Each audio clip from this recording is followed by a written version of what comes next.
Sen, the speaker of today, respected the Vice Chancellor of SRM University, Professor Satyanarayanan, respected Registrar of this University, Dr. Seturaman, distinguished delegates in the auditorium.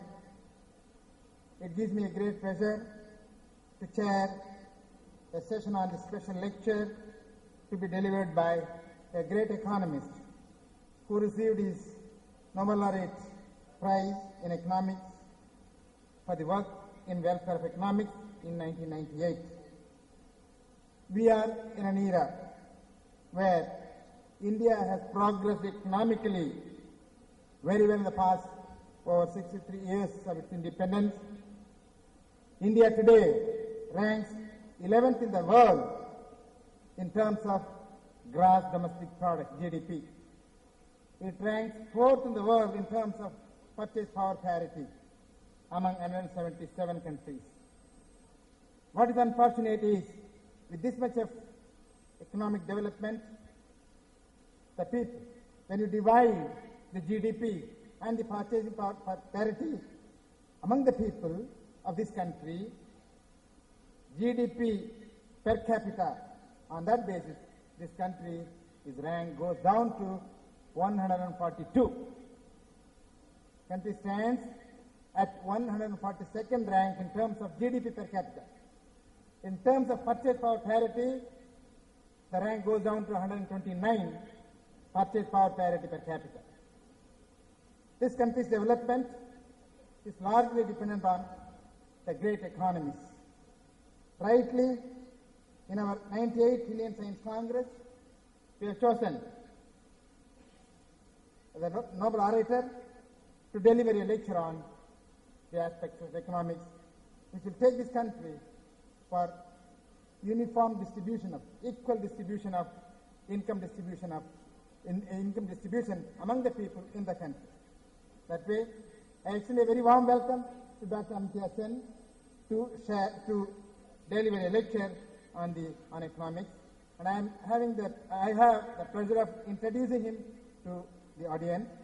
Dr. Amartya Sen, Indian economist, Nobel Prize winner, is known as Mother Teresa of economists for his work on famine, human development theory, welfare economics, and the underlying mechanisms of poverty, gender equality, and political liberation. He was born on November 3rd, 1933 at Shantiniketan, West Bengal. He received his initial education at Shantiniketan. Before moving to Trinity College, Cambridge, he studied at the school system of Vishwabharati University and Presidency College, Kolkata, where he earned his BA degree in 1953. At Trinity College, he received BA in 1956 and then PhD in 1959. He was also allowed 4 years to immerse himself in philosophical issues during his stay at Trinity College. He has taught economics at the University of Calcutta, Jadavpur University, Delhi, and then the Brahman Professor of Political Economy and a Fellow of All Souls College, London, London School of Economics, Harvard. He was Master of Trinity College, Cambridge, from 1998 to 2004. He is currently Professor of Thomas W. Lamont University and Professor of Economics and Philosophy at Harvard University. He is also a Fellow of Trinity College at the University of Cambridge. He received his Nobel Memorial Prize in Economics for his work in welfare economics in 1998, the Bharat Ratna in 1999. He was offered honorary citizenship of Bangladesh in 1999. He received his Leontief Prize 2000, the Eisenhower Medal 2000 for leadership and service, USA. The International Humanist Award 2002 from the International Humanist and Ethical Union. He was awarded an honorary degree from the University of Tokyo in 2002.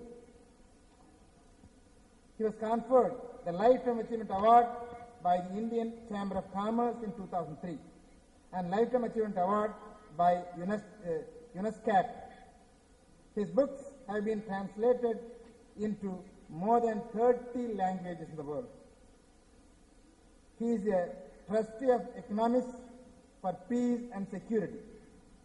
He has received over 80 honorary doctorates. 80 honorary doctorates. In 2010, Time magazine listed him among the 100 most influential persons in the world. Dr. Sen's work in the field of development economics has had considerable influence in the formulation of the Human Development Report published by the United Nations Development Programme. This annual publication that ranks countries on a variety of economic and social indicators owes much to the contributions by him.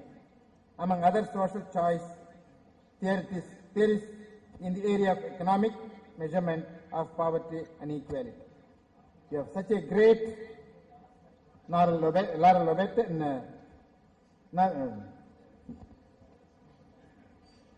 Nobel orator with us to give a talk on the aspects of economics.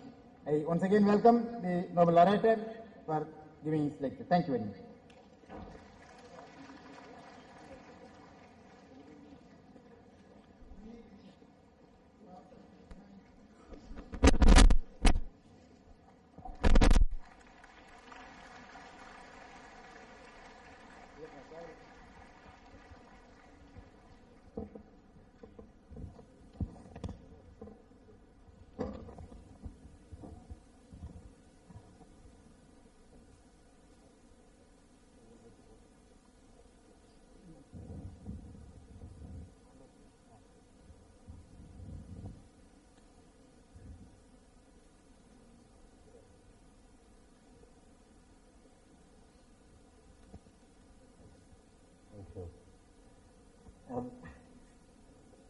Friends, it's a great privilege for me to be at this Indian Science Congress, and I'm very grateful to the organizers for inviting me, and I'm very grateful for the very kind introductory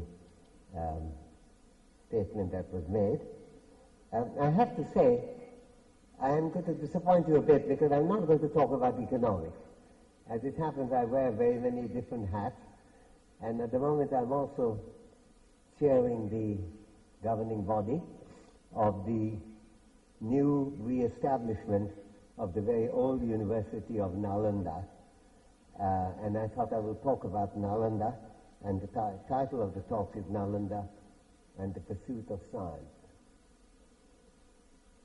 So with that subject, I have to say that before I go into that rather complex issue of the pursuit of science in this ancient University of Nalanda, I have to say something about Nalanda itself, since it's still an obscure entity for most people in the world.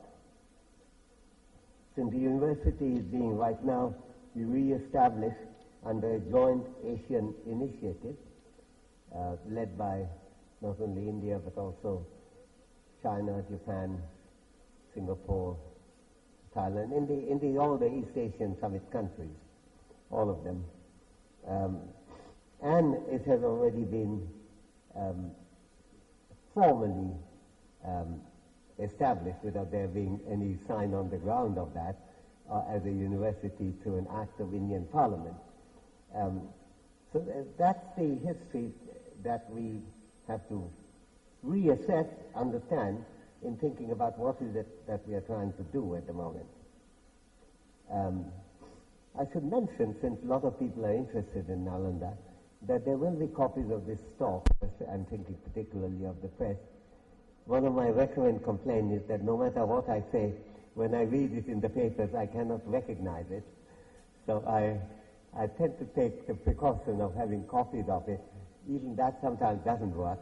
So I would request any press member, if there are any doubts, question me, or and also look at the text. The text will be distributed just after the talk is finished. So, it's an old university, I said. But how does it compare with other old universities in the world? Well, what is the oldest university in the world? In answering this question, one's mind turns to Bologna. Bologna University was initiated in 1088, to Paris, which was initiated in 1091, and to other citadels of learning, including old citadels of learning, including, of course, Oxford University, which was established in 1167, and Cambridge University in 1209. Where does Nalanda fit into that picture? Well, nowhere is the short answer if you're looking for a university in continuous existence, which Nalanda has not been.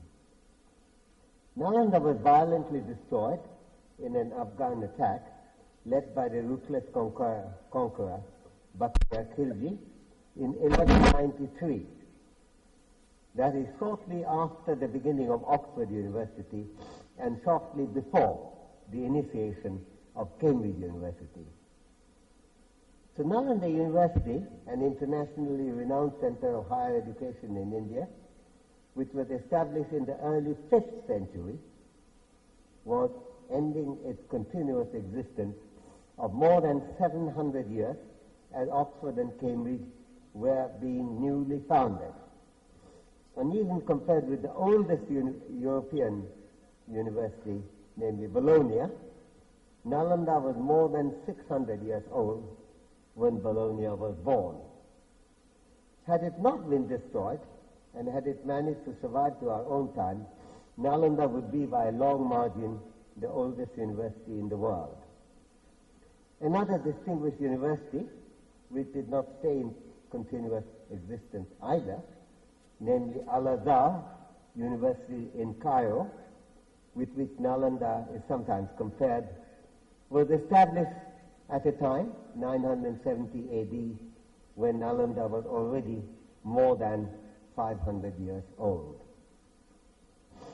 That is enough vaunting of our old age. As you know, in India, we do take age quite seriously. And I hope you have got the point that I'm trying to make. We are talking about the oldest university in the world by a long margin, that is, if we do not insist on continuous existence. The university is being restarted right now, and since I happen to have the difficult task of chairing its interim governing body, I'm finding out how hard it is to re-establish a university after a hiatus of 800 years. But we are getting there. The meeting here gives me an opportunity to collect the pursuit of science in old Nalanda, which will inspire and guide our long-run efforts in new Nalanda. I say long run because mainly for cost reasons, indeed entirely for cost reasons, we cannot start the science faculties immediately. Physical and biological sciences cost much more money, indeed vastly more money, than the humanities and the social sciences do.